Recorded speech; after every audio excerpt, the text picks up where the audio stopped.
Todos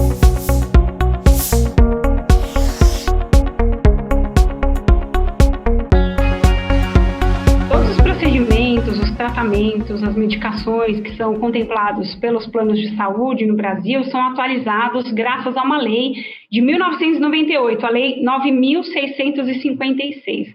No dia 1º de abril deste ano, de 2021, entram em vigor as novas coberturas obrigatórias aprovadas no dia 24 de fevereiro, e a gente teve algumas mudanças, alguns avanços e algumas coisas pendentes por aí. A gente decidiu trazer esse tema no Saúde na Roda, falar sobre a atualização do rol da Agência Nacional de Saúde Suplementar, e para falar sobre esse assunto a gente reuniu os craques que vão falar sobre a ANS e o rol da ANS, né? Ao meu lado, o Gustavo San Martín, como sempre. Tudo bem, Gustavo?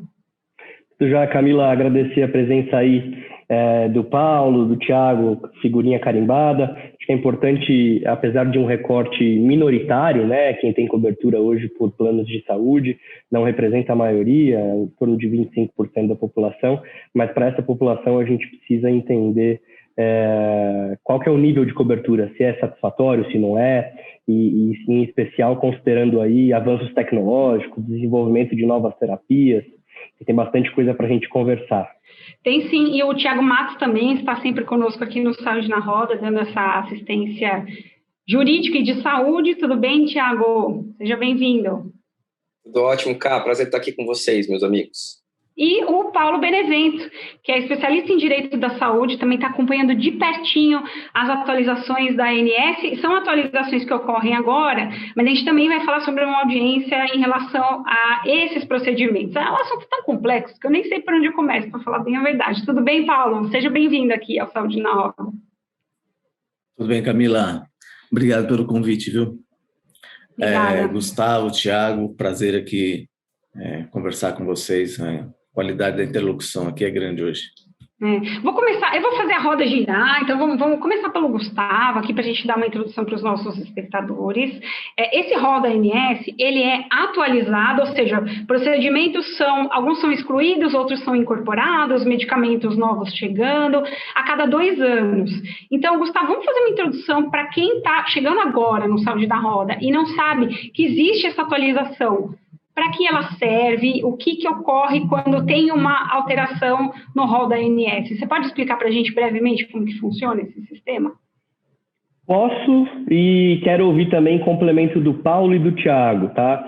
Então, de uma visão de quem possui plano de saúde, de quem está ali tentando representar também a sociedade civil, a gente tem que acompanhar a evolução da medicina, né? E aí tudo que compreende a medicina, o exercício da medicina, seja terapia, seja procedimento, enfim, uma série de coisas. E constantemente a gente tem a revisão do que a gente fala lá do rol, do que é a cobertura mínima obrigatória. Quando a gente fala 2 anos, a gente está considerando de janela a janela, mas a verdade é que quando a gente olha, esse prazo ele até é um pouco maior, né, do que 2 anos. O que tem agora, durante a consulta pública vigente aí da ANS, o que tem sido considerado aí para a gente, de repente, melhorar esse processo. Da perspectiva de quem usa plano de saúde, é assim, basicamente, se você já tentou fazer um exame e não foi aprovado pelo plano porque não tem cobertura, ou se você, como várias pessoas com esclerose múltipla, asma e outras condições crônicas, já tentou utilizar uma medicação prescrita pelo seu médico e essa medicação não tinha a cobertura, é aqui que a gente se encontra, nesse momento de atualização do rol, que vai aí conceder mais direitos. Na minha leitura não é tanto um direito, né? Porque você no final das contas vai pagar por isso, mas aí tem todo um processo de avaliação para fazer isso ser sustentável para todo o sistema. Mas eu queria ouvir um pouquinho, aproveitando, Cá, um complemento mais jurídico do Paulo e do Thiago, trazendo os desafios desse compasso aí, talvez um descompasso da medicina que vai evoluindo, versus algumas limitações da Lei 9656 que você traz, né? O Thiago, ele é um grande case, inclusive, não vou dar spoiler, mas ele participou de uma alteração que abre para a cobertura dos quimioterápicos orais, e conheço também a opinião do Paulo que, de certa forma, isso cria aí uma segregação dos usuários. E aí eu queria provocar, então, essa questão do quanto a Lei 9656 reflete em algo positivo para quem se beneficia dela, os usuários de planos de saúde? Quais aí os grandes desafios? Vai lá, Paulo. Bom, pessoal, eu acho que a gente não pode, num modelo sério de saúde, né, levado a efeito com mínimo de plausibilidade, você não pode imaginar um modelo que não tenha um rol ou uma lista ou um procedimento de ATS. Então, esses procedimentos de análise de tecnologia em saúde, eles são necessários, né, em todo o sistema de saúde. Agora, o que a gente tem hoje em relação ao rol da ANS, que eu acho que é uma situação assim, que não me parece muito razoável, é esse prazo de 2 anos, né, como o Gustavo falou, que acaba sendo até maior, para atualização desse rol. Então, eu acho que seria melhor a gente ter um procedimento em que a avaliação ocorresse continuamente, principalmente em relação às diretrizes de utilização da ANS, né? Você tem diretrizes de utilização, além do rol, você tem lá o anexo 2, as diretrizes de utilização. E essas diretrizes, elas passam a vigorar por um mínimo de 2 anos, quando você tem alguns problemas graves, por exemplo, nesse rol atual, que vai entrar em vigor agora dia 1º de abril, a gente já identificou vários problemas. Então, não me parece adequado você aguardar o próximo ciclo de atualização para fazer uma alteração. Existem alterações pontuais que devem ser feitas. Então, assim, é inegável o avanço desse novo rol, o procedimento melhorou bastante com a Resolução Normativa 439/2018. Eu acho que a ANS, assim, dá exemplo mesmo, assim, de previsibilidade, de participação social. Acho que tem vários aspectos muito positivos, melhores, inclusive, do que o equivalente no sistema público, entende? Entretanto, eu acho que existem alguns aspectos que ali há um travamento, porque realmente você aguardar 2 anos não é adequado. A gente tem dificuldades bastante, assim, já identificadas, bastante salientes e que poderiam ser resolvidas agora, por exemplo, já na sequência, entende? Então, eu acho que é necessário fazer um aprimoramento disso. A gente tem uma consulta pública agora, ela está acontecendo agora, né, aberta à participação da sociedade e tal, e existem muitos aspectos para serem questionados, né? Esse questionamento, por exemplo, do prazo é um dos principais. Acho que, na verdade, de acordo com o rótulo, né, que veio nessa consulta pública, ele é o foco principal. Mas eu acho que a gente pode pegar carona com várias outras questões aí do rol, aprimorar a participação social, aprimorar critérios de análise nas reuniões técnicas, várias coisas. Eu acho que a gente tem espaço aí, entende, para discutir, né? Ô, Paulo, mas o que se alega? Desculpa, assim, te interromper, mas é que, para a gente até deixar a conversa mais fluida, mas o que se argumenta para que esse período seja de 2 anos, o Paulo ou o Tiago também, né? Porque o que se alega? Não, olha, vamos precisar de 2 anos porque a gente tem uma infraestrutura que não é tão ampla para debater tantos aspectos da saúde suplementar, enfim. O que se alega para demorar esses 2 anos? E vocês podem dar sugestões aí, porque eu fiquei imaginando, de repente, entre esses 2 anos, o quanto de medicação nova não vem, que poderia minimizar custos lá na frente, procedimentos. E aí, meninos? O que eles alegam para demorar 2 anos e o que dá para melhorar nesse aspecto? Eu acho assim, é uma construção, né? É uma herança, na verdade, esses 2 anos. É fruto de um modelo histórico, desde que a ANS foi criada e que ela foi evoluindo aí nesse processo de atualização do rol. Quando ela foi criada, você nem precisava muito falar em rol, assim, porque era uma época que você não tinha tanta evolução das tecnologias, né? Então não era um assunto também tão debatido. Aí ela foi evoluindo, chegou teve que criar um processo, uma regra de atualização, acabou sendo de 2 anos. Agora, sinceramente, eu acho que assim, essa discussão está ficando para trás. A gente não precisa mais dizer que é absurdo ser 2 anos, que é muito tempo, porque a própria ANS já reconhece isso e colocou isso em consulta pública, né? Então, eu acho que agora é o momento da gente evoluir nessa discussão. Todo mundo concorda que 2 anos é muito, operadora de plano de saúde concorda, a ANS concorda, a gente concorda, então assim, não é mais... acho que o foco da nossa discussão. O foco se todos concordam que o prazo de 2 anos é muito, e que a gente precisa fazer algum ajuste nesse processo de atualização do rol, que ajuste que a gente tem que fazer para que ele seja o mais adequado possível, né? O mais adequado possível. Qual que é a intenção da ANS? Acho que agora já está entrando, que é o assunto que eu acho que a gente tem que debater mesmo, já entrando nessa consulta pública.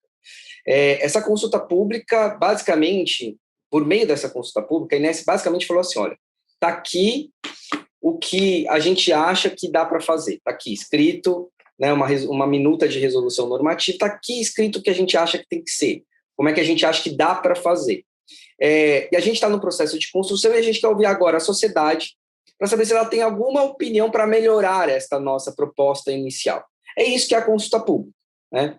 Então, se você entrar lá no site da ANS, participação social, consultas públicas, você vai pegar essa proposta inicial da ANS para melhorar o processo de atualização do rol. Alguns pontos, talvez o grande foco, como o Paulo disse, é ajustar o prazo, ajustar essa demora na atualização. Concordo 100% com o Paulo que a gente precisa, tem outros aspectos que também precisam ser melhorados, ou pelo menos aperfeiçoados, do ponto de vista de transparência, de previsibilidade, que são os critérios, sobretudo os critérios, para você incorporar algo ou deixar de incorporar algo. Eu não sei se a gente está, sinceramente, a gente está no momento ideal para essa discussão. Talvez a gente tenha que evoluir na questão do prazo, avançar nisso, resolver isso, e logo na sequência a gente ir para a questão do critério, que é um pouco que me parece que a ANS já trabalhou por meio dessa consulta pública. O que a ANS pretende é que ela vai atualizar o rol, ela vai publicar uma nova lista a cada 6 meses.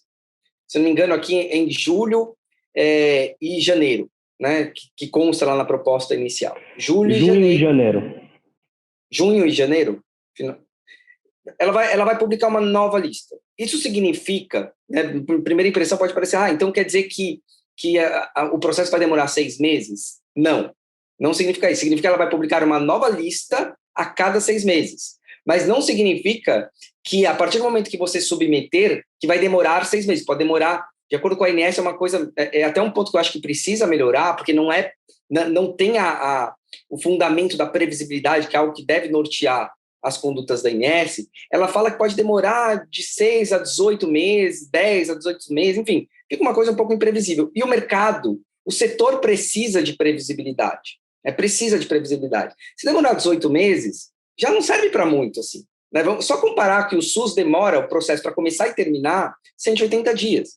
Né? Pode ser prorrogado por mais 90 e tal, mas o ordinário são 6 meses. Então, se o SUS consegue fazer uma análise em 6 meses, se o SUS consegue ter previsibilidade de prazo, por que a ANS não começa a tentar unificar esses prazos, assim, né? Tentar dar a mesma resposta para a sociedade que o SUS dá. Então, acho que esse é um ponto importante para a gente discutir. Como ajudar a ANS a chegar no modelo em que consiga... O que a gente mudaria na resolução? Acho que esse é o desafio que a gente tem. O que a gente mudaria na proposta inicial da ANS para garantir que haja mais previsibilidade nessa questão de prazo e para que não fique uma coisa assim, pode demorar 18 meses, etc. E tal. Acho que esse é um dos pontos principais que a gente precisa discutir a partir de agora. Tiago, pegando a sua linha, eu queria trazer uma reflexão de que nem sempre acelerar, especialmente uma avaliação de tecnologia em saúde, tem como consequência algo positivo, né? A gente vê, o Paulo tem trabalhado muito ativamente em algumas questões que a gente participou, desde o processo lá da submissão do dossiê, defesa do dossiê. A gente vê desafios na própria metodologia de avaliação de tecnologia, né? Desafios até mesmo da coleta de evidências, qual que é o nível de evidência, e aí fica uma situação onde eu, que me propus há algum tempo a representar a sociedade civil, você também, a gente já esteve lá juntos, parece uma disputa de qual é a melhor evidência, né? E aí nessas disputas de evidência eu vou tentando desqualificar a do oponente. E ainda me parece um jogo muito de um contra o outro, né? Acho que a avaliação de tecnologia em saúde, em especial não vou dar esse recorte, a avaliação de tecnologia em saúde, ela precisaria ser mais mais holística, mais complementar, né? Em especial na saúde suplementar.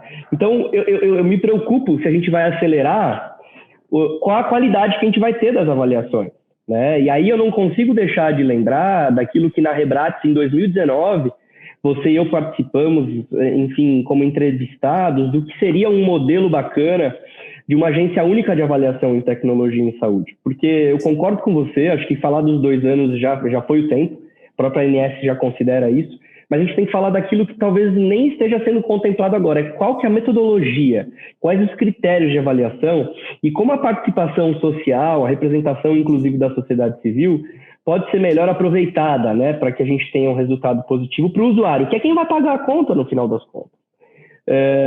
E aí eu lembro da agência única. Queria ouvir um pouco o Paulo e o Thiago, o quanto ela evoluiu, essa proposta que veio junto com aquele modelo, um movimento do Denizar também na Conitec, o quanto ela evoluiu e o quanto ela poderia representar em algo positivo para esse momento que, em paralelo, pleiteia diminuir os prazos da ANS.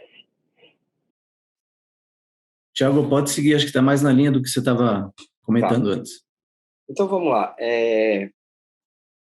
Eu vou só pegando o primeiro ponto que o Gu trouxe, a questão dos critérios, né? Eu acho que é, de fato, um ponto fundamental. Eu não sei, eu tenho dúvida se a gente está maduro o suficiente, como a gente está, para discutir a questão do prazo, para definir os critérios. Eu tenho um pouco de dúvida sobre isso. Mas eu não acho que é um assunto que tem que ser deixado para depois. Eu acho só que a gente tem que tratá-los de formas independentes. A gente tem que resolver a questão do prazo, porque, assim, hoje, esse problema do critério já existe, só que esse problema existe e a gente demora 2 anos. Agora a gente vai continuar com esse mesmo problema do critério, só que pelo menos resolver num prazo mais curto. Mas não significa que o problema não tem que ser enfrentado. Sim, tem que ser enfrentado, a gente tem que ter critérios mais claros. Talvez a própria ideia, aí, entrando no seu segundo ponto, de uma agência única, nos force a discutir com mais profundidade a definição dos critérios. E aí, talvez, a gente tenha que discutir critérios técnicos que sirvam tanto para o SUS como para a saúde suplementar. Acho que esse é um ponto importante. E avaliar como é que a gente vai tratar de forma diferenciada, se é que a gente vai tratar de forma diferenciada, a questão dos critérios econômicos. Porque eu estou cada dia mais convencido de que a gente não pode tratar de forma diferente acesso SUS e privado. Acho que todos têm que ter o mesmo acesso. Nem que a gente tenha maior conexão entre os sistemas para que as compras sejam, eventualmente, até centralizadas no Ministério e os planos reembolsem o SUS. Né? Eu não acho que a gente tem que ter segregação, porque senão, daqui a uns 10, 20 anos, a gente vai tratar isso que acontece hoje como uma espécie de apartheid sanitário, assim. Né? Hoje a gente ainda encara porque a gente vive esse mundo atual, então a gente não sente. É como as pessoas viviam na escravidão, né? Ninguém sentia que era uma coisa absurda quem vivia na escravidão. Hoje a gente considera uma coisa absurda. Acho que essa questão da agência única, Gu, ela deveria evoluir de forma mais intensa. O próprio governo, acho que deveria investir mais energia para formatar isso. Mas eu não sei se eles vão. Então, como é que eu acho que essa questão vai evoluir? Eu acho que vai evoluir, a gente vai chegar num nível, porque não acho que o modelo de agência única é bom ou ruim, pura e simplesmente. É a forma como ele é estruturado que pode ser bom ou pode ser ruim. Né? Como é que eu acho que essa questão vai evoluir? A gente vai ter ajustes, tanto no SUS, hoje no processo do SUS, Conitec, como no processo da ANS, a gente vai ter aprimoramentos nesses modelos, de forma que eles vão acabar se aproximando. Então, por exemplo, a hora que a ANS resolve avaliar em 180 dias, de certa forma, uns 6 meses, de certa forma ela está se aproximando da Conitec. A hora que ela define critérios mais objetivos, e a Conitec também define critérios objetivos, e uma acaba se inspirando na outra, elas, de certa forma, estão unificando uma metodologia.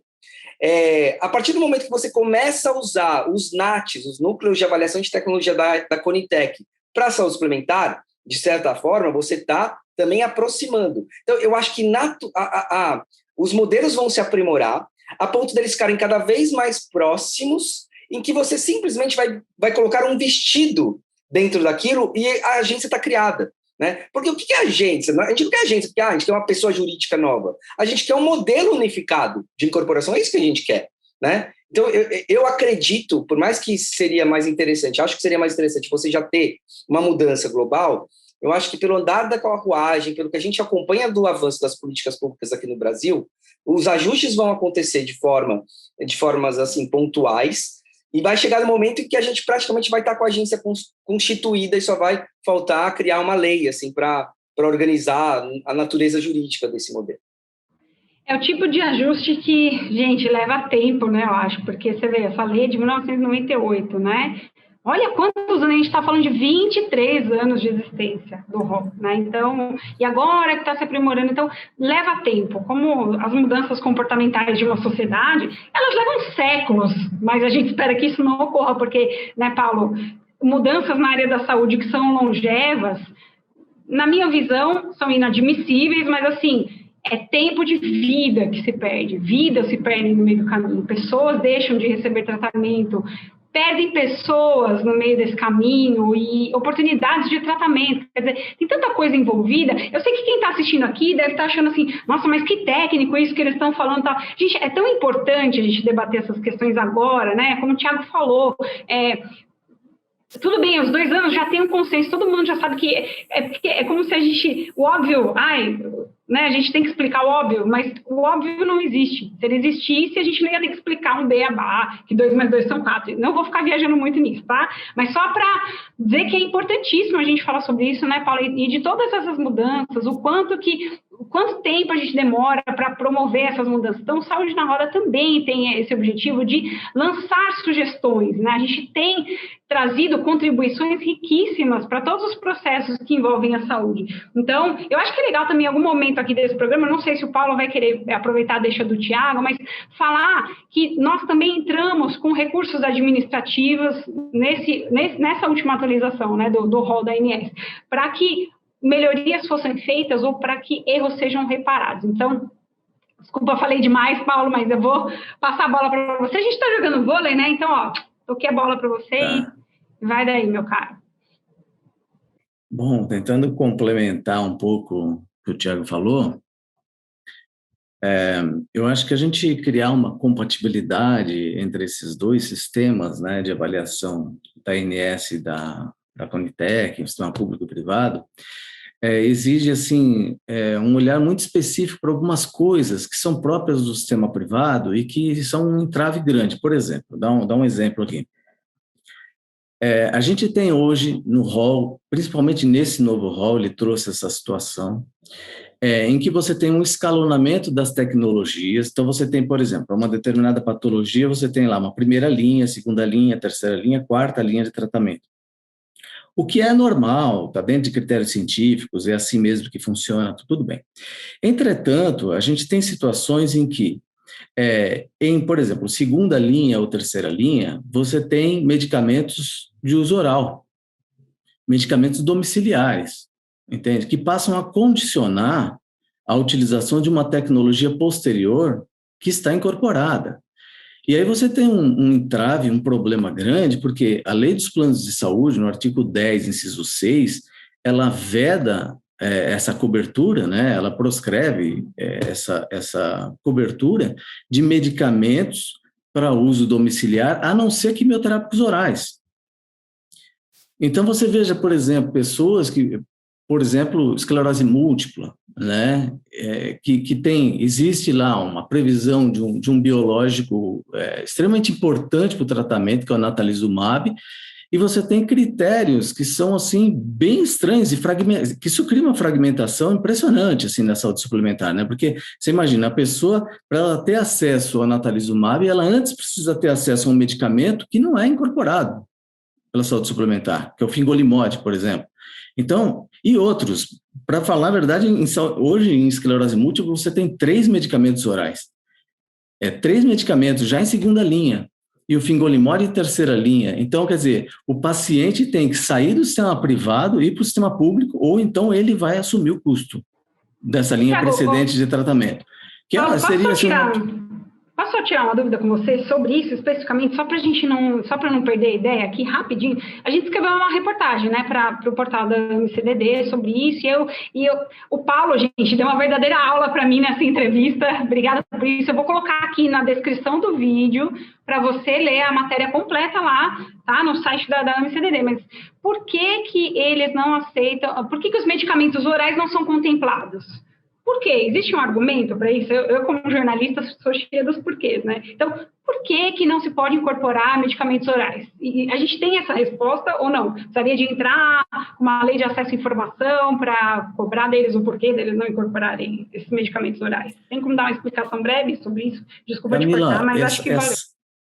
Essa questão tem muito relação com... Você veja, mais ou menos lá para 2004, mais ou menos, no ano 2004, teve um boom de medicamentos orais para câncer, sabe? Uma explosão.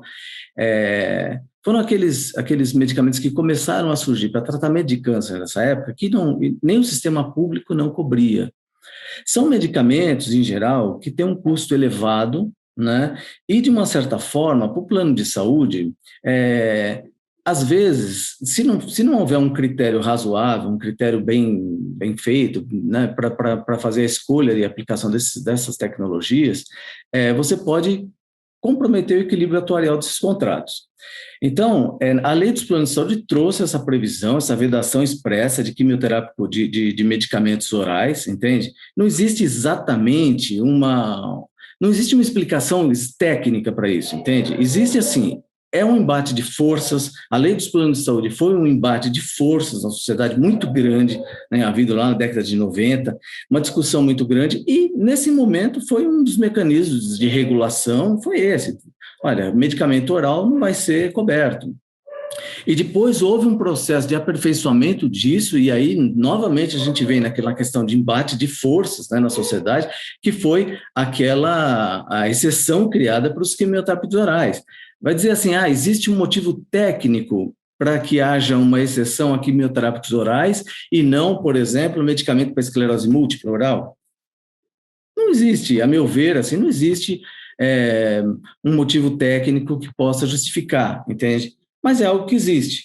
Então, qual seria o razoável hoje? Eu entendo que à medida em que a ANS ela passa a incorporar medicamentos e condicionar esses medicamentos à utilização de medicamentos orais, o correto seria, então, a gente pensar já numa alteração da lei dos planos de saúde. Quer dizer, deveria haver uma alteração no artigo 10, inciso 6, para prever ali que medicamentos domiciliares, medicamentos de uso oral não são cobertos, exceto, primeiro, quimioterápicos orais, né? E segundo, medicamentos que são condição para acesso a um medicamento que está incorporado. Né? Então, eu acho que isso faria todo sentido. Eu acho, assim, é uma boa discussão essa mesmo, porque é aquela coisa, na época em que as leis são criadas, parece que tudo faz sentido, né? E elas vão passando por também um processo de amadurecimento social. Quando a lei dos planos foi aprovada em 98, você não tinha medicamento oral, basicamente, E aí eu estou falando de medicamento oral caro, tá? Porque plano de saúde nunca foi algo pensado, diferente do que é em outros países até, nunca foi pensado em ser um plano de farmácia, né? Não era essa a intenção. Porque, assim, tanto que hoje, se você tem uma doença crônica, diabetes, hipertensão, colesterol, não tem plano, não cobre isso. A ideia de você colocar na lei, que é o que foi feito em 98, que plano não é obrigado a cobrir medicamentos de uso domiciliar, é porque os remédios domiciliares eram esses, eram remédios baratos, remédios que se compravam em farmácia, que até hoje se compra, né? Não existia medicamento caro, assim, para tratamento de doenças graves, né, que eram orais. Então, fazia sentido a lei naquela época. Como o Paulo falou, em 2013, 2011 a 2013, houve um grande movimento, porque havia já, na oncologia, uma quantidade grande de medicamentos orais, né, e um pipeline grande também, uma estimativa de que haveria, nos próximos anos, as novas tecnologias seriam orais. Então, houve a necessidade, e talvez uma compreensão míope, né, do sistema, mas aí que eu falo assim, aí a importância de todos os players participarem no processo de construção, porque naquele momento, quem trabalhava com oncologia, e eu trabalhava com oncologia, eu tinha visão da oncologia, não tinha visão ampla. Se outros players não participarem, não mostrarem que aquilo vai afetar outro, ninguém vai enxergar aquilo. Então, houve realmente uma grande pressão, houve esse ajuste na legislação para contemplar tratamentos oncológicos que fugiam daquela lógica de medicamentos baratos que você compra facilmente na farmácia, e agora talvez você tenha, ou agora você tem isso mais claro, né, mais visual, todo mundo está falando, outras patologias que também seguem essa mesma lógica, de tratamentos que antes eram cobertos porque eram realizados durante um processo de internação hospitalar, e que agora são realizados de forma oral. E talvez agora sim a gente tem que pensar que plano de saúde também tem que ser um plano de farmácia. Né? Talvez até um modelo na legislação, a gente tem que começar a pensar nisso. É óbvio que isso vai trazer consequências que muitas pessoas também não querem ter, que é aumento na mensalidade do plano, né? Então, assim, vão ter consequências. E a gente talvez tenha que pensar num outro modelo de regulatório do sistema de saúde. Eu tenho pensado muito no modelo de farmácia popular. Né? Eu acho que o modelo de farmácia popular pode inspirar muito numa construção mais conectada de um sistema público e privado. E qual que é a lógica da farmácia popular? Se eu passo no médico do meu plano de saúde e ele me dá uma receita para colesterol, eu posso ir numa farmácia que tem lá a parceria da farmácia popular e eu retiro aquele remédio de graça. Quem está pagando aquilo é o Sistema Único de Saúde. E eu não passei pelo SUS, eu passei na rede privada. Será que eu não posso criar um modelo assim? E, eventualmente,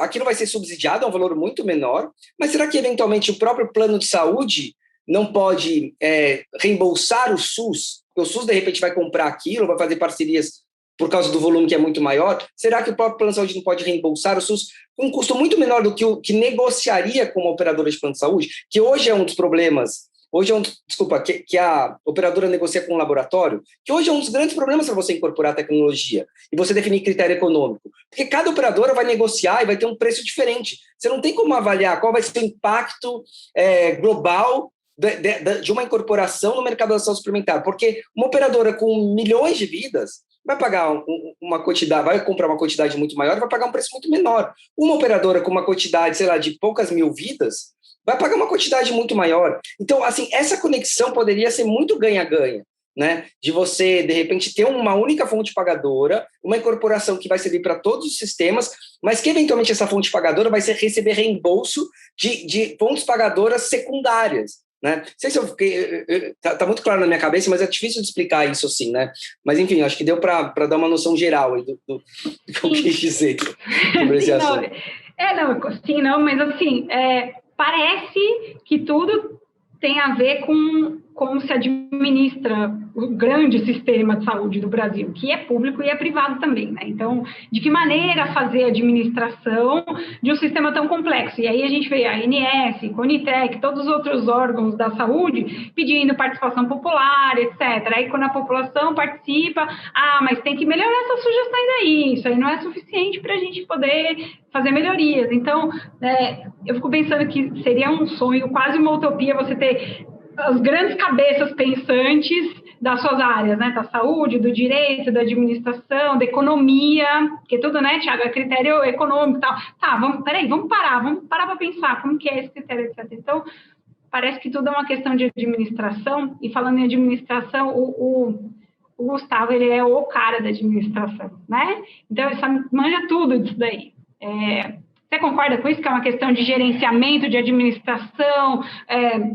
O que você acha de tudo que o Paulo e o Thiago falaram, que tudo é tão importante, que é como se eu penso assim, a gente podia fazer uns tópicos, uns resumos e entregar direto para o Ministério da Saúde. Ministério da Saúde não, vai direto para os órgãos aí, para as instituições, para promover essas melhorias, né? Olha, Cá, o dever aqui de traduzir tudo que o Thiago traz e que o Paulo também, ele é bem desafiador, né? Eu fico pensando, uma das primeiras aulas de administração lá na minha formação, em que a gente estudou o modelo de Ford, né, o Fordismo, onde ele cria a linha de produção, né? E essa linha de produção, ela vai mais nas minúcias, né, do processo de criar um carro do zero.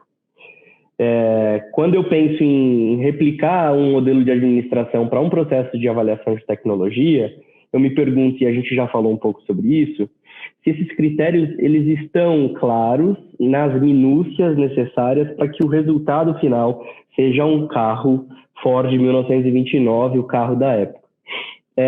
O que me parece que não está claro. E aí me remete a um outro lugar que meu coração vibra muito forte, que é de participação social, né? Eu acho que tudo que o Thiago traz, os desafios que a gente vem enfrentando da metodologia de avaliação de tecnologia em saúde, tudo isso está dentro de um processo, que é um processo mecânico, praticamente, de pegar uma metodologia e replicar, né? Mas existe um processo estratégico, que é de criar os critérios, que a gente já falou na primeira parte da nossa conversa, que acho que eles precisariam estar mais claros.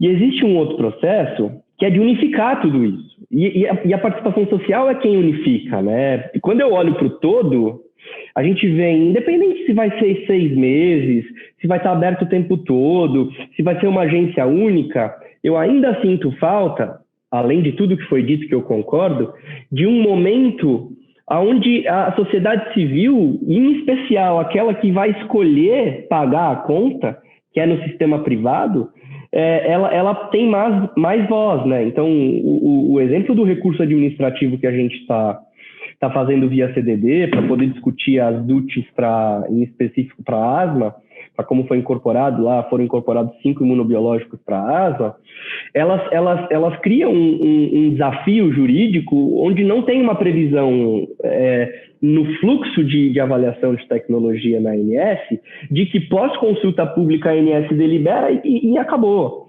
Entendeu? Não tem aquele momento onde a gente segue discutindo. E eu, cada vez mais, quando eu penso nesse modelo ideal que o Thiago está trazendo, na agência única, eu falo, puxa, vai ficar legal, mas se a gente não tiver a possibilidade da tréplica, a gente não vai conseguir fazer isso muito alinhado com a necessidade do cidadão, né, do usuário. Acho que essa é a grande questão. Estou vendo o Paulo fazer com a cabeça assim. Vai lá, Paulo. Gustavo, eu acho sim que isso que você colocou é tão importante, né? Porque você veja, hoje a gente não tem um recurso administrativo específico na Resolução 439, né, de 2018, que trata do processo de incorporação. A gente não tem um recurso administrativo ao final todo aquele procedimento. Que não que isso impeça a gente de recorrer, claro que não, né? A gente tem direito de petição, a gente vai recorrer mesmo assim, então. Entretanto, eu acho que seria uma oportunidade agora, né, com essa revisão do processo mesmo de incorporação, discutir isso, quer dizer, como é que a gente vai fazer para recorrer, para fazer ajustes depois da incorporação. Por outro lado, eu acho que se esse novo prazo aí, se esse prazo for revisto, né, se os mecanismos aí utilizados forem outros, talvez a gente talvez essa discussão nem exista mais. Porque a partir do momento em que você pode submeter a sua proposta a qualquer momento, como é que está sendo proposto agora, né? Então, eu acho que essa discussão fica vencida, né? A gente vai poder, terminou o ciclo de atualização, a gente hoje não pode, mas no próximo modelo seria tranquilo. Não seria nem necessário, talvez, fazer recursos. Você simplesmente submeteria uma proposta nova. Então, a gente você mencionou o caso de asma, por exemplo, né?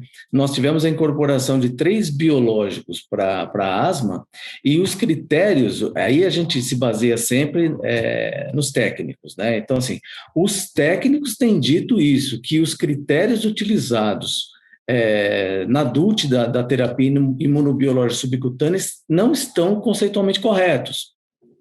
Porque você teve lá uma incorporação de 2 fenótipos da asma, né? A asma eosinofílica grave e a asma alérgica grave, entende? Então, assim, na DUT, você tem esses 2 fenótipos específicos da doença. E aí, associado a cada um desses fenótipos, biológicos específicos. Na asma alérgica grave, omalizumab. Na asma eosinofílica grave, mepolizumab e benralizumab. E o que os técnicos vêm dizendo é o seguinte, mas existem formas mistas da patologia. Então, veja, nas formas mistas, o aspecto da patologia, as características observáveis da patologia, elas não se ajustam perfeitamente a nenhum desses dois fenótipos. E aí você não tem ali uma previsão clara dentro da DUT de que esses pacientes que têm formas mistas, eles vão poder se beneficiar daqueles medicamentos biológicos. Talvez, e é muito provável que aconteça, que a operadora negue cobertura ao procedimento, dizendo, não, você não está enquadrado num daqueles critérios da DUT. E isso é uma coisa que a gente poderia resolver num processo contínuo de avaliação e de revisão do ROD. A gente poderia iniciar agora já fazer uma proposta agora de adequação da DUT, não é? E ao contrário disso, o que é que nós tivemos que fazer? Recorrer, utilizar o direito de petição para tentar fazer um ajuste, né? Entende? Ô, Paulo, então, eu acho que... desculpa, deixa eu só falar uma coisa. Sabe o que eu fiquei pensando? E se todo mundo começar a entrar com recurso, pedir uma consideração ali, né, que não achar adequado para a sua patologia ou para algum tratamento específico, isso entrava o processo ou não? Como é que isso funciona? Porque eu fiquei imaginando que essa coisa pontual, né, da asma e da esclerose múltipla, que são questões super importantes e que necessárias, né? Mas e se todo mundo resolver fazer, sabe, um requerimento ou uma observação... O que acontece, assim, do ponto de vista jurídico? Entrava o processo? Eu queria uma opinião sua sobre isso. Depois eu quero fazer um comentário também sobre essa sua pergunta. Com comentários do Thiago Matos, perfeito. Pode seguir, Thiago, pode seguir, então. E aí? Não, eu acho que, assim, porque recurso, né, eu acho até que a gente tem essa, como o Paulo falou, você tem lei de processo administrativo que você pode recorrer para qualquer decisão que, enfim, não se concorde. Eu acho que como é que a gente acaba talvez com essa possibilidade de recursos, né? Você ter critérios claros. Se você tem critérios claros, você pode recorrer, mas se você está recorrendo sem ter base, você vai perder o recurso, né? E se você tem base e identificou que há uma decisão equivocada, você vai recorrer com base naqueles critérios e pode ganhar um recurso. Hoje a gente fica muito numa pegada de insatisfação, assim, né? Simplesmente por insatisfação. Então, assim, eu não sei, cara, se recorrer por insatisfação é a melhor saída, entendeu?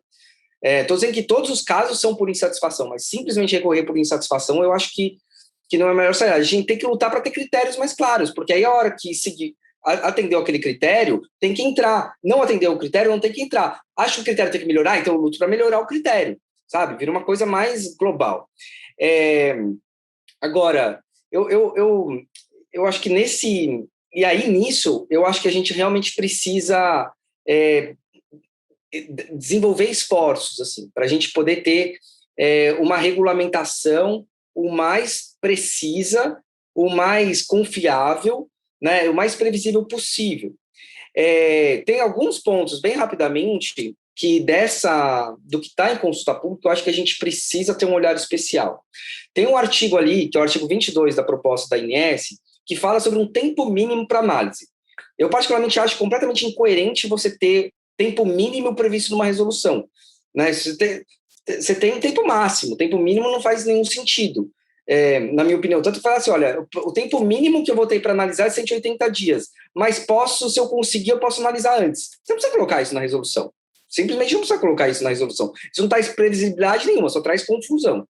Agora, você teria que ter um tempo máximo, que é, por exemplo, o que acontece com a Curitec. Você tem 180 dias para analisar. Então, você tem que fazer tudo ali, porque a sociedade está esperando que em 180 dias você analise. Isso está faltando nessa norma. E como é que você poderia criar?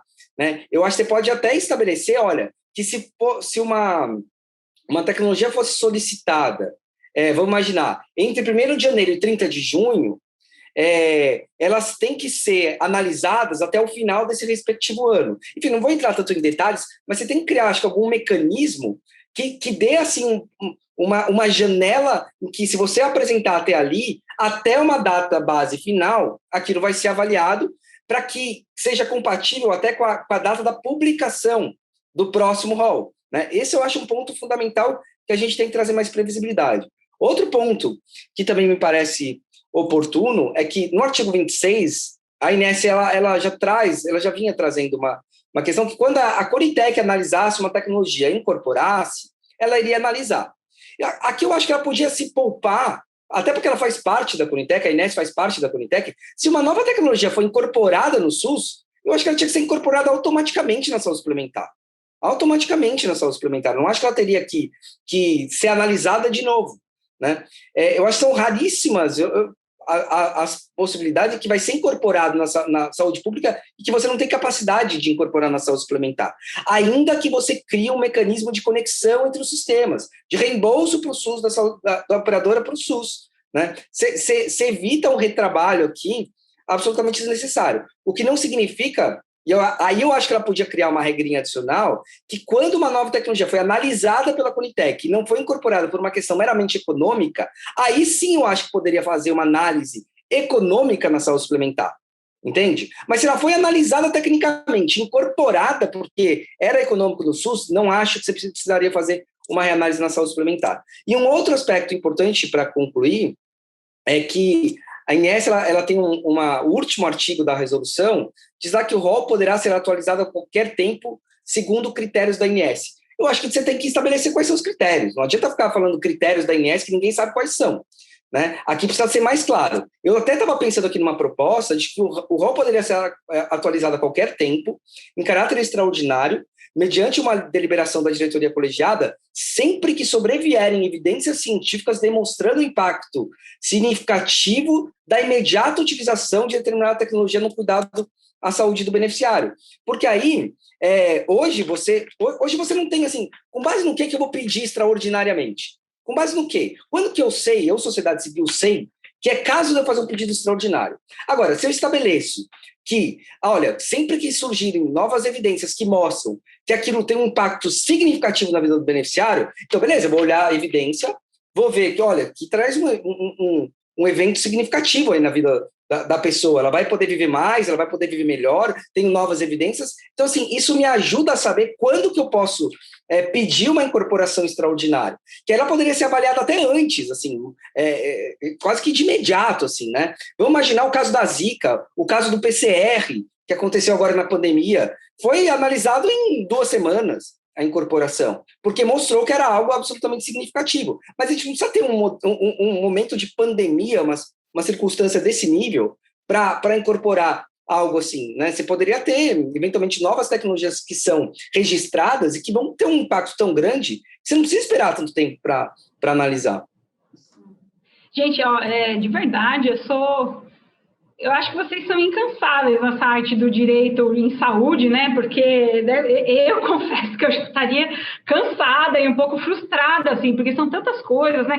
Isso que o Thiago falou, por que já não foi definido antes, né? Porque parece que fica tudo meio solto, né, Ti? Então, poxa, que critérios são esses? Extraordinário para quem? Em qual contexto? Qual é o impacto disso? Enfim, olha, está muito rica a nossa conversa, a gente está indo para a reta final, mas eu vou dar uma oportunidade para vocês aqui, vou começar pelo Gustavo, tá? Depois o Paulo, e terminamos com o Thiago para a gente fazer a roda girar. O que ficou faltando da gente falar aqui, ou pontualmente, qual que é o recado que a gente pode dar aqui, só para a gente fazer uma amarração, Gustavo? Vamos lá. Eu não sei se eu vou amarrar, se eu vou dar mais nó. Você vai deixar umas pontas soltas? Mas assim, eu no começo desse programa eu falei que eu queria ouvir mais o Thiago e o Paulo, porque eu acho que a questão das melhorias propostas pelos dois resultariam em pelo menos 80% de avanço no processo. Mas eu montei ONG, né? Eu sofro daquela síndrome do pink cérebro, quero mudar o mundo, e sou um pouco ansioso também. Então eu inclusive, citando aqui e recomendando a leitura de um livro que o meu querido amigo e irmão Thiago Farina me deu e que eu comecei a ler agora semana passada, é um discurso proferido por Martin Luther King em 1964, 100 anos depois da abolição da escravidão, né, da escravatura lá nos Estados Unidos. Que de fato foi parecido com o que aconteceu aqui no Brasil, né? Foi tokenista essa abolição. E ele nomeia esse discurso de por que não podemos esperar. Você falou, Camila, sobre a questão de, puxa, a gente tem que ficar esperando, né, a evolução. O Thiago, ele tem uma cabeça mais processual, que eu admiro muito, então vamos resolver isso aqui, depois a gente faz. Mas no final do dia, aqueles pacientes que, por exemplo, poderiam se beneficiar de um oral que não para um câncer, eles não podem esperar. Em esclerose múltipla, por exemplo, a gente tem medicamentos orais que, como o Paulo trouxe, eu teria que voltar para o SUS para tentar pegar, mas aí está em falta, e nisso eu vou acumulando sequelas, e de repente eu já não tenho mais plano de saúde, porque quem paga o meu plano de saúde é meu empregador, e eu perdi o emprego. Então, trazendo essa leitura do por que não podemos esperar, eu acho que a gente tem que sim pedir a melhoria dos critérios, mas a gente também tem que pedir essa participação social mais qualificada. Porque, tudo bem, a tecnologia, eu gostei da proposta do Thiago, a tecnologia que foi submetida até o dia 30 de junho, ela tem que ser avaliada até o final do ano. Eu não sei se isso é bom, porque aí a gente vai acelerar um processo que não tem participação social em toda a etapa, e aí a ANS toma a sua decisão, e aí as associações ou as entidades que têm a condição de ter uma orientação como o que a gente tem do Paulo, de vamos entrar com recurso administrativo, elas conseguirão fazer. Mas e as que não têm aí um advogado, uma estrutura, né? Tá cheio de associação aí com uma estrutura um pouco mais simples. E aí, trazendo a fala do Thiago, para fazer a roda girar, o Thiago citou uma expressão forte, né? E eu sei que tem a ver com as leituras dele do último ano. Ele está num outro cenário, mas um dos livros é do Nelson Mandela ali, né? E ele citou o apartheid de ATS no Brasil. E eu acho que, de fato, existe um apartheid público e privado, e uma agência única tende a minimizar isso, mas a provocação, e veja, não é de quem, de certa forma, está em desconforto, porque não estou, mas existe um apartheid patológico no Brasil, né? Então, existem políticas para câncer e existem políticas para outras doenças. Veja, eu falo como o neto de 2 avós que morreram com câncer. Então, ok, eu entendo a importância e o impacto, mas a gente ainda vive com esse apartheid aí de qual doença parece ser mais prioridade, quando na verdade a prioridade deveria ser a saúde, né? Enquanto a gente não atacar esse apartheid e a gente não entender que a gente não pode esperar, eu acho que essas mudanças elas vão acontecer e sempre melhorando o processo, mas muita gente vai ficar a ver navios no final das contas. E é isso, ouvi meus amigos aí.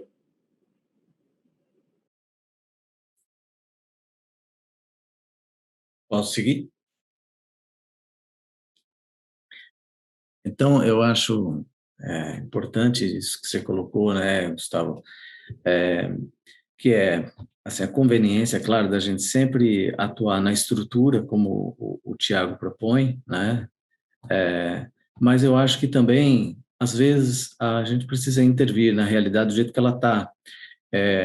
Às vezes não dá para esperar, né, por exemplo, eu acho que hoje seria assim, a proposta que eu vejo assim, muito interessante, que não tem a ver com prazo hoje, seria incorporar dentro do procedimento do rol o recurso administrativo. E eu digo isso por quê? Apesar mas a gente tem uma lei federal de recurso administrativo, a gente tem direito de petição, tudo bem. Entretanto, a gente tem agências que têm resoluções específicas vedando o recurso administrativo para atos normativos abstratos, que são para atos administrativos abstratos, que são atos normativos, por exemplo, uma resolução normativa como a do rol, por exemplo, poderia ser. A ANS pode, a qualquer momento, em que esteja apreciando um recurso administrativo, dizer, olha, não, isso aqui é um ato abstrato, então eu não vou analisar o seu recurso. Não existe nada que vede hoje, entende, esse posicionamento. Então, eu acho que sim, seria muito interessante que isso fosse incluído, previsão do recurso administrativo, dentro dessa nova normativa, né? E aí eu acho que a gente tem essa visão de estrutura, como o Thiago falou, mas nada impede também que a sociedade civil atue pontualmente em questões específicas, como a CDD vem fazendo em relação à asma, esclerose múltipla, né? Uma vez que tenha realmente constatado, não é só uma questão de insatisfação, como o Thiago colocou, mas é uma questão concreta, né? Existe um problema conceitual concreto dentro da DUT que a gente pode combater utilizando os remédios jurídicos que a gente tem à disposição hoje, né? E eu acho assim, muito importante que a gente consiga até provocar um aprimoramento desse processo através da previsão do recurso dentro da nova resolução normativa. Né? Tiago, você ficou com a missão da palavra final, e aí? Vou ser breve. Não, eu acho que é isso que o Paulo falou, eu acho que mal não faria se você inserir essa previsão no recurso administrativo, até porque já tem essa possibilidade, você só deixaria mais explícito, né, acho que quem não conhece de legislação, enfim, que não é tão expert, seria mais acessível, a conhecimento sobre essa possibilidade. Embora acho que isso já existe, e quem não tem condições de fazer, quem não tem advogado, também vai continuar sem ter condições de fazer, essa é bem da verdade. Então, não sei se isso mudaria tanto, mas eu acho que mal não vai fazer em você inserir essa possibilidade de recurso. Eu acho que a gente precisa realmente discutir critérios que sirvam para todos, critérios de priorização, critérios de quanto que a gente vai aceitar ter reajuste nos planos de saúde, porque tudo isso vai gerar reajuste em plano de saúde. Se a gente tiver esses critérios, a coisa fica mais global, não fica tão uma patologia ou outra patologia. Acho que tudo acaba sendo, essas questões são resolvidas sobre uma ótica de regulação estruturante, né? Eu acho que eu concordo com o Gu, assim, a gente tem que tentar ter cada vez mais um olhar múltiplo. E aí eu, de novo, volto para os critérios. Sem os critérios, a gente não tem outra forma de agir, a não ser porque a gente tem conhecimentos limitados. Vocês conhecem de uma coisa, conhecem de outra coisa. É impossível. Eu acho que é uma coisa utópica a gente pensar que todo mundo vai conseguir ter um pensamento holístico. O pensamento holístico, ele vem do coletivo. Ele vem quando todos estão participando e apresentam a sua perspectiva, aí você consegue ter um pensamento holístico. Eu acho que não é um demérito a gente ter pensamentos limitados. Eu acho que um demérito é a gente não permitir que todas as outras perspectivas sejam ouvidas da mesma forma, tenham a mesma capacidade aí de serem ouvidas. Eu jamais imaginaria, por exemplo, na época dos medicamentos orais para câncer, que outras patologias pensavam nisso. E assim, não tinha ninguém que falava para mim, como é que eu vou saber? Entendeu? Essa voz não era ecoada. Então, a gente tem que aceitar que a democracia é isso. A democracia, ela precisa que as perspectivas sejam apresentadas para o tomador de decisão poder tomar a melhor decisão, senão a gente não pode cobrar deles algo que nem a gente sabe. E aí, só para finalizar, a gente também tem que pensar que critérios que a gente quer, né? Porque não adianta só esperar da autoridade a definição dos critérios, né? Eu acho que as coisas assim têm que ser analisadas independentemente para uma coisa não travar a outra, mas que todas têm que ser avaliadas com a urgência que o caso requer. Mas qual é o critério que a gente quer? Eu confesso para vocês, eu não tenho isso tão claro. Eu tenho estudado isso muito, mas eu não tenho isso tão claro. Então, se eu não tenho tão claro, eu também não posso exigir que o outro ali saiba, né, decida. Porque se eu ainda não fiz essa reflexão de forma pelo menos madura, né, eu acho que essa é uma coisa que a gente precisa fazer a nossa lição de casa também. Agradecendo a participação do Thiago Matos, Paulo Benevento, Gustavo Sanmartin, nesse Saúde na Roda. A gente ainda vai voltar a falar mais sobre esse tema, tá bom? Muito obrigada, gente, pela participação de todos. Até uma próxima. Valeu, gente. Abração. Até logo. Obrigado pelo convite, Camila. Tchau, tchau.